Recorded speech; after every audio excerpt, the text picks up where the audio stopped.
আসসালামু আলাইকুম সবাইকে, আশা করি সবাই ভালো আছেন। নভেম্বরের 17 তারিখেই বিপিএল এর ড্রাফট অনুষ্ঠিত হবে এবং সেটা কি এখনো ড্রাফট নাকি নিলাম, সেটার প্রাথমিক জবাবটা কিন্তু বাংলাদেশ ক্রিকেট বোর্ড বলেছিল যে তারা নিলামে যেতে চায়।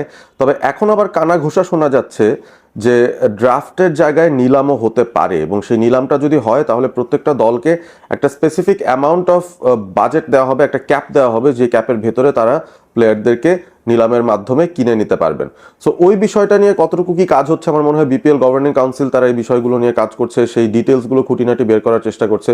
যদিও বাংলাদেশ ক্রিকেট বোর্ডের ভেতরে এখন খানিকটা টালমাটাল অবস্থা, কারণ জাহানারা আলমের যেই যৌন হয়রানির যে অভিযোগটা ছিল সেটা নিয়ে কিন্তু এখন মোটামুটি দেশের ক্রিকেট পাড়া একেবারে তোলপাড় লেগে গেছে এবং ওভারঅল এখানে আসলে গভর্নমেন্টের ইনভলভমেন্টও চলে এসেছে। আমরা দেখেছি যে আসিফ মাহমুদ সজীব ভুইয়া তিনিও একটা উক্তি দিয়েছেন, তিনি বলেছেন যে সুষ্ঠু একটা তদন্ত প্রয়োজন এবং সেখান থেকে শাস্তি দেওয়ার কাজগুলো তারা করবেন। সো ওভারঅল এই বিষয়গুলো নিয়ে খুব বেশি আলোচনা চলছে, তবে এরই ভেতর দিয়ে কিন্তু টুর্নামেন্টগুলো এগিয়ে যেতে থাকবে। বিপিএলটা অনুষ্ঠিত হবে এবং বিপিএল এর যে প্রস্তুতি, সেই প্রস্তুতির জন্য খুব একটা বেশি সময় নেই। এখন দল যখন ঘোষণা করা হয়ে গেছে, যে 5টা দল আমরা পেয়ে গিয়েছি এবারে বিপিএল এর জন্য, সেই 5টা কনফার্ম টিমের নাম আমরা জানি। দুটো বিষয় নিয়ে খুবই রিউমার্স চলছে এখন, আমি জানি না যে কতটুকু সত্য কতটুকু মিথ্যা। সোশ্যাল মিডিয়াতে ভেসে বেড়াচ্ছে খবরগুলো এবং অনেক গুজবও থাকতে পারে। তবে আমরা যেটা শুনছি সেটা হচ্ছে যে আরও একটা দল নাকি ইনক্লুডেড হতে পারে এবং সেটা হলে 6 দলের একটা বিপিএল অনুষ্ঠিত হবে এবং সেই ষষ্ঠ দলটা কারা, কোন বিভাগের ফ্র্যাঞ্চাইজি, সেটাও আমরা বুঝতে পারছি না এখনো। বাট এরকম একটা কানাঘুষা আছে যে 6টা দলেরও বিপিএল হতে পারে এবং সেই সাথে বিপিএল এর যে 5টা দলের কনফার্ম নাম হয়ে গেছে, যেটা বাংলাদেশ ক্রিকেট বোর্ড ট্রেডমার্ক করে ফেলেছে, সেই 5টা দল হচ্ছে চট্টগ্রাম রয়্যালস, ঢাকা ক্যাপিটালস, তারপরে রাজশাহী ওয়ারিয়র্স আছে, রংপুর রাইডার্স, সিলেট টাইটান্স। এই 5টা দল আপাতত কনফার্ম তারা এবারে বিপিএল এ অংশগ্রহণ করছে। ষষ্ঠ দলটা যদি আসে তাহলে আমরা হয়তো বুঝতে পারবো, সেই খবরটা হয়তো যে কোনো সময় চলে আসতে পারে, বা এমনও হতে পারে এটা আসলে গুজব, হয়তো 5 দল নিয়েই খেলাটা অনুষ্ঠিত হবে। এবং যখন থেকে টিমগুলোর নাম কনফার্ম হয়ে গেছে তখন থেকে কিন্তু আমরা সোশ্যাল মিডিয়াতে এই টিমগুলোর যে স্পেসিফিক পেজগুলো আছে সেখান থেকে কিছু ইনফরমেশন আমরা পাওয়া শুরু করছি। এখন অফিসিয়াল কোনটা আনঅফিসিয়াল কোনটা সেটাও কিন্তু আপনাদের বুঝতে হবে। বেশ কিছু স্পোর্টস আউটলেট আছে সোশ্যাল মিডিয়াতে, ফেসবুক পেজ যদি বলি, তারা কিন্তু বিভিন্ন ধরনের খবর বিভিন্ন সময় দিয়ে যাচ্ছে এবং অনেক সময় আবার সেটা প্লেয়ারদের সঙ্গেও কনফার্ম করা লাগছে, কারণ প্লেয়াররা অনেক সময় হাও বলছেন নাও বলছেন। এখন নিলামে যদি হয়, ডিরেক্ট সাইনিং এর বিষয়টা কি এখনো আছে কিনা বা এই নিয়মটা এই বিপিএল এর এবারের আসরের জন্য ভ্যালিড কিনা সেটা আমি জানি না। তবে যেহেতু বিপিএলটার দলগুলো কনফার্ম হয়ে গেছে, তারা ডেফিনেটলি বিভিন্ন প্লেয়ারদের সঙ্গে ইন্ডিভিজুয়ালি কমিউনিকেশন করছেন এবং বেশ কিছু জায়গা থেকে আমরা কিছু খবর পেয়েছি যে বিপিএল এর জন্য বিভিন্ন দল তারা কোন কোন খেলোয়াড়দের সঙ্গে যোগাযোগ করছে এবং কোন খেলোয়াড়দেরকে আমরা তাদের জার্সিতে দেখতে পারি। তো সেটারই একটা লিস্ট নিয়ে বেসিক্যালি আপনাদের সাথে বসেছি ভিডিওটি নিয়ে কথা বলার জন্য। এবং প্রথমেই যদি আমরা যাই ঢাকা ক্যাপিটালস, তাদের কিন্তু বেশ কিছু রিউমার্ড প্লেয়ারদের নাম আমরা দেখছি এবং যার মধ্যে সাব্বির রহমান রুম্মন, তিনি যদিও বলেছেন তার সাথে এখনো যোগাযোগ করেনি, বাট প্রবল সম্ভাবনা রয়েছে যে সাব্বির রহমান রুম্মন গত বছরের মতো এই বছরও বিপিএল এ ঢাকা ক্যাপিটালসের হয়েই খেলবেন, সাকিব খানের দলেই হয়তো তিনি খেলবেন। এবং সেই সাথে তাসকিন আহমেদ, যাকে কিনা গত মৌসুমে আমরা দুর্বার রাজশাহীর হয়ে খেলতে দেখেছি এবং সেই টুর্নামেন্টে তাসকিন আহমেদ বিপিএল এর হিস্ট্রির বেস্ট বোলিং ফিগারটা অর্জন করেছিলেন, 14 রানে 7 উইকেটও তিনি পেয়েছিলেন। He was one of the best bowlers আমাদের গত মৌসুমের বিপিএল এ। সো তাকে কিন্তু পাওয়ার জন্য সবাই চেষ্টা করবে। গতবার তিনি রাজশাহীর হয়ে খেলেছেন, এবারে রাজশাহী তো রাজশাহী ওয়ারিয়ার্স নামে আছে, তবে সেই দলটা তাসকিনকে নেয়ার আগেই ঢাকা ক্যাপিটালস তারা তাসকিনকে নেয়ার জন্য একটা প্রস্তুতি নিয়েছে এবং মোস্ট লাইকলি তাসকিন আহমেদকে আমরা ঢাকার জার্সিতে দেখতে পারি এবারের বিপিএল মৌসুমে। সো তাসকিন ছাড়া আর কে আছেন ঢাকা ক্যাপিটালসে? এখনো পর্যন্ত বিদেশি প্লেয়ারদের খুব একটা আমরা সারা শব্দ পাইনি বা শুনতে পাইনি এবং সেই জায়গাটা আমরা দেশি প্লেয়ারদের মধ্যে একজনকে শুনতে পাচ্ছি যে তিনি হয়তো থাকতে পারেন, তিনি হচ্ছেন জাকের আলী অনিক। তাকেও হয়তো ঢাকা ক্যাপিটালস তাদের দলে ভেড়াতে পারে। জাকির গত মৌসুমে সিলেটের হয়ে খেলেছিলেন এবং ঢাকার হেড কোচ কে হবেন সেটা নিয়েও একটা আলোচনা চলছিল। আমরা শুনছিলাম যে মিজানুর রহমান বাবুল, তাকেই ঢাকা দলের হেড কোচ করে নেওয়ার সম্ভাবনা রয়েছে এবং গত মৌসুমে এই ঢাকা ক্যাপিটালস দলের হেড কোচ ছিলেন খালেদ মাহমুদ সুজন। সুতরাং সেখানে হয়তো একটা পরিবর্তন আমরা দেখতে পারি। রাজশাহী ওয়ারিয়ার্স নতুন ফ্র্যাঞ্চাইজি, গত মৌসুমে রাজশাহী খেলেছিল তবে দুর্বার রাজশাহী নামে এবং এবার রাজশাহী ওয়ারিয়ার্স নামে তারা এসেছে এবং তাদের হেড কোচ হিসেবে হান্নান সরকার, তাকে চুজ করা হয়েছে, সে ব্যাপারটা আমরা শুনতে পাচ্ছিলাম। এবং এরই সাথে লোকাল প্লেয়ারদের কোটায় সোফার আমরা শুনছিলাম তানজিদ তামিমকে নাকি রাজশাহী দলে ভেড়ানোর জোর চেষ্টা চালাচ্ছে এবং তিনি আলটিমেটলি রাজশাহী দলটায় ঢুকবেন কিনা বা তাদের হয়ে খেলবেন কিনা সেটা একটা বড় ফ্যাক্টর, কারণ তানজিদ তামিম অন্তত বিপিএল এ লোকাল ক্যাটাগরিতে বাংলাদেশের one of the biggest name. সুতরাং তাকে পাওয়ার জন্য সবগুলো দলই হয়তো চেষ্টা করবে এবং দেখা যাক শেষ পর্যন্ত তিনি কোথায় যান।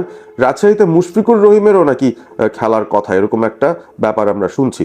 এবং বিদেশিদের সঙ্গেও রাজশাহী ফ্র্যাঞ্চাইজিটি ইতিমধ্যে আলোচনা হয়তো করা শুরু করে দিয়েছে এবং তার মধ্যে ফরেন প্লেয়ারদের মধ্যে সাহিবজাদা ফারহানের নামটা সবচেয়ে বেশি উচ্চারিত হচ্ছে। পাকিস্তানের এই ড্যাশিং ওপেনারকে রাজশাহী ওয়ারিয়ার্স তারা তাদের দলে ভেড়াতে চায় এবং সেটা করতে পারলে আমার কাছে মনে হয় ভেরি স্ট্রং একটা ওপেনিং পার্টনারশিপ হতে পারে। যদি তানজিদ তামিমও থাকেন এবং সাহিবজাদা থাকেন, this will be a dream partnership for Rajshahi warriors. So এটা ভালো অ্যাকুইজিশন হতে পারে যদি তারা সাহিবজাদাকে পুরো সিজনের জন্য আনতে পারে। এছাড়াও Sri Lankan pace bowler Binura Fernando, তাকেও নাকি রাজশাহী ওয়ারিয়ার্স খুঁজছে বা তাকেও যোগাযোগ করে তাকে দলে ফেরানোর চেষ্টা করছে। গত মৌসুমে বিনুরা চট্টগ্রাম কিংসের হয়ে খেলেছিলেন এবং বেশ ভালো বল করেছিলেন। সো বিনুরার একটা স্টক ডেফিনেটলি আছে এবং আমার কাছে মনে হয় যে বেশ কিছু শ্রীলঙ্কান ক্রিকেটাররা এবারে বিপিএল হয়তো খেলবেন, পাকিস্তানের অনেক ক্রিকেটাররা হয়তো খেলবেন। সো সেই জায়গা থেকে বিনুরা ফার্নান্ডোকে রাজশাহী ওয়ারিয়ার্স নিতে পারলে অবশ্যই তাদের জন্য একটা পজিটিভ দিক হবে। যারা পুরনো ফ্র্যাঞ্চাইজিদের মধ্যে একটা, ধরেন ঢাকা ক্যাপিটালস তো একটা ছিল, রংপুর রাইডার্স যারা কিনা বহু বছর যাবত এই নামে এই ফ্র্যাঞ্চাইজিতে এই মালিকানার আন্ডারেই তারা বিপিএল এ খেলে যাচ্ছে। রংপুর রাইডার্সের অবশ্যই নুরুল হাসান সোহান ক্যাপ্টেন থাকারই কথা, তিনি বেশ কয়েক মৌসুম ধরেই তাদের ক্যাপ্টেন এবং আমার কাছে মনে হয় যে তিনি এবার ফিট থাকতে পারলে বিপিএল এর জন্য রেডি যদি হয়ে যান তাহলে ডেফিনেটলি তিনি ক্যাপ্টেন থাকবেন এই দলটায়, তাকে আমরা ধরে নিতে পারি যে তিনি আছেন। এবং বেশ কিছু খেলোয়াড়রা গত মৌসুমে রংপুর রাইডার্সের হয়ে খেলেছিলেন, যেমন সৌম্য সরকার খেলেছেন, যেমন সাইফ হাসান খেলেছেন, যিনি এই মুহূর্তে বাংলাদেশের টি-20 সেটআপের ওয়ান অফ দ্য বেস্ট এবং আমার কাছে মনে হয় যে খুবই হাইলি সট আফটার একজন প্লেয়ার। তাকে পাওয়ার জন্য অনেকেই হয়তো দৌড়াদৌড়ি করবে। এবং সেই সাথে শেখ মেহেদি, তিনিও গত মৌসুমে রংপুরের হয়ে খেলেছিলেন, তাকেও রংপুর হয়তো তাদের দলে রাখতে চাইবে। সো সাইফ হাসানের যে বিষয়টা, সেখানেও কিন্তু আমরা কিছু কানাঘোষা শুনছি যে ঢাকা ক্যাপিটাল সাইফ হাসানকে নেয়ার জোর চেষ্টা চালাচ্ছে এবং ঢাকা ক্যাপিটালস তাদের মুভমেন্টই সবচেয়ে বেশি দেখা যাচ্ছে অন্তত সোশ্যাল মিডিয়ায়, সেটা রিউমার্স হোক কিংবা সত্যি, সাইফকে তারা নেওয়ার চেষ্টা করছে তাদের দলে। সো সেটা যদি হয় সেই ক্ষেত্রে কিন্তু খুবই ভালো একটা অ্যাকুইজিশন হয়ে যাবে ঢাকার জন্য। তবে রংপুর ডেফিনেটলি গত মৌসুমে বা বিগত কয়েক মৌসুম ধরে সাইফ যেহেতু তাদের সঙ্গে খেলছেন, আমার মনে হয় রংপুর সাইফকে রাখারও একটা জোর চেষ্টা চালাবে। এবং ফরেন প্লেয়ারদের মধ্যে রংপুর রাইডার্স বিগত সময়ে বেশ কিছু ট্রাইড অ্যান্ড টেস্টেড ক্রিকেটারদের উপরই নির্ভর করে, তাদেরকেই প্রত্যেক বছর আমন্ত্রণ জানানো হয় এবং একটা লয়্যালটি ফ্যাক্টর তৈরি হয়েছে। আসলে একটা পুরনো ফ্র্যাঞ্চাইজি যখন হয় তখন কিন্তু আপনি ফরেন প্লেয়ারদের সাথেও একটা সম্পর্ক স্থাপন করতে পারেন এবং সেই জায়গা থেকে ফরেন প্লেয়াররা তারা কিন্তু আপনার জন্য খেলতে আসবেন, সেই ডেডিকেশনটা তারা দেখাবেন এবং সেই সাথে তাদেরও লয়্যালটির দাম তারা দেওয়ার চেষ্টা করবেন। সো সেই জায়গা থেকে আমরা দেখছিলাম যে খুশদিল শাহ, যিনি গত দুটো মৌসুম রংপুর রাইডার্সের হয়ে খেলেছেন, তাকেও আবার নিয়ে আসার চেষ্টা করা হচ্ছে এবং খাজা নাফে, পাকিস্তানি একজন ক্রিকেটার, তাকেও কিন্তু নিয়ে আসার চেষ্টা করছে রংপুর রাইডার্স। গত মৌসুমে খাজা নাফে খেলেছিলেন চট্টগ্রামের হয়ে, চিটাগাং কিংসের হয়ে খেলেছিলেন, খুব ভালো খেলেছিলেন তিনি, টপ অফ দ্য অর্ডারে খুব ভালো পারফরমেন্সটা তিনি দিয়েছেন। সো তার মতো একজন ক্রিকেটারকে আনার চেষ্টা করছে রংপুর রাইডার্স তাদের দলে। এবং আরও একটা পুরনো চেহারা ডাভিদ মালান, ইংলিশ এই ক্রিকেটার, তাকে আনার চেষ্টা করছে রংপুর রাইডার্স। এখন অ্যালেক্স হেলসের সঙ্গে যোগাযোগ করেছে কিনা আমি এখনো বুঝতে পারছি না, যদিও লিস্টের মধ্যে এখনো পর্যন্ত তার নামটা আমরা রিউমার হিসেবেও দেখছি না। তবে রংপুর তাদের ট্রাইড অ্যান্ড টেস্টেড ক্রিকেটারদেরকেই খুঁজে বের করার চেষ্টা করবে, যাদেরকে বিগত কয়েক মৌসুম ধরে তারা দলে রাখার চেষ্টা করেছে। খুশদিল শাহর কথা বলা যেতে পারে অবভিয়াসলি। ডাভিড মালান, তিনিও আগে খেলেছেন এই দলটায়, যদিও গত মৌসুমে তিনি খেলেছিলেন বরিশালের হয়ে, দ্য ডিফেন্ডিং চ্যাম্পিয়ন্স। এবার বরিশাল তো বিপিএলেই নেই, সুতরাং এই প্লেয়ারগুলো কিন্তু খানিকটা ফ্রি আপ হয়ে গেছেন। সো রংপুর তাদের দিকে তাকাচ্ছে। খাজা নাফেকে যদি পায় দারুণ একটা ব্যাপার হবে। সিলেট টাইটান্স, ভুলে আপনারা খুলনা টাইটান্স ভাববেন না, বা টাইটান্স নামটা আবার বাংলাদেশের বিপিএল এর সঙ্গে যুক্ত করতে গেলে খুলনা টাইটান্সের কথাই মনে পড়ে যায়। তারা 3টা মৌসুম খেলেছিল বিপিএল এ, তবে খুলনা টাইটান্স নয়। এবার সিলেটের যে নতুন নামটা সিলেট টাইটান্স, নামটার সাথে আপনারা অভ্যস্ত হয়ে যান যারা সিলেটের সমর্থক রয়েছেন, কারণ এই নামেই দলটা সামনের 5 বছর বিপিএল এ খেলবে, মালিকানা চেঞ্জ হলেও, because this is a trademark name, trademark by BCB. So Sylhet Titans এখনো পর্যন্ত কি করেছে, আমরা লোকাল প্লেয়ার ক্যাটাগরিতে শুনছি যে মেহেদী হাসান মিরাজকে, যিনি গত মৌসুমে খুলনা টাইগার্সের ক্যাপ্টেন ছিলেন, খুলনা যেহেতু এবার বিপিএল এ নেই, মেহেদী মিরাজকে সিলেট টাইটান্স তারা তাদের ক্যাপ্টেন হিসেবে চাইছে, দলে থাকবেন, ক্যাপ্টেন হিসেবে থাকবেন এবং সেই সাথে সিলেটের আরও এক কৃতি সন্তান, সিলেটেরই ছেলে নাসুম আহমেদকে তারা রাখার চেষ্টা করছে। সো ওভারঅল আমার কাছে মনে হয় যে খুব ইন্টারেস্টিং একটা টিম বানাতে পারে সিলেট টাইটান্সও। আর নতুন নতুন ফ্র্যাঞ্চাইজি যেগুলো আছে, যারা নতুন মালিকানার আন্ডারে এবার খেলবে, রংপুর এবং ঢাকা বাদ দিয়ে, সবার জন্যই কিন্তু একটা ওপেন স্লেট, তারা কিন্তু চেষ্টা করবেন তাদের মতো করে। এবং শেষ পর্যন্ত ব্যাপারটা কোথায় গিয়ে দাঁড়ায়, নভেম্বরের 17 তারিখ আসার আগেই নিশ্চয়ই আমরা জেনে যাব যে বিপিএল এর এবারের দল বদল যেটা হবে বা টিম ফরমেশন যেটা হবে সেটা কি ড্রাফটের ভিত্তিতে হবে নাকি নিলামের ভিত্তিতে হবে, এবং নিলাম যদি হয় তাহলে ওপেন ক্যাপটা কত রয়েছে, কত টাকার ভেতরে একটা দল সাজাতে পারবে প্রত্যেকটা ফ্র্যাঞ্চাইজি, সেই বিষয়গুলো ডেফিনেটলি আমরা জানবো।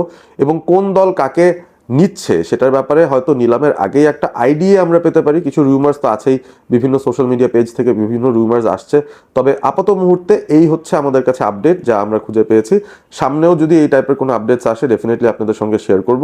আপনাদের কাছে কি মনে হয় সো ফার আজকে পর্যন্ত, নিলামের আগ পর্যন্ত বা ড্রাফটের আগ পর্যন্ত দলগুলো যেভাবে তাদের প্লেয়ারদের সঙ্গে যোগাযোগ করার চেষ্টা করছে, স্ট্রংগেস্ট কোন দলটাকে মনে হচ্ছে এই মুহূর্তে, বা কারা সবচেয়ে বেশি জলদি দল গুছিয়ে ফেলার পর্যায়ে এগিয়ে যাচ্ছে?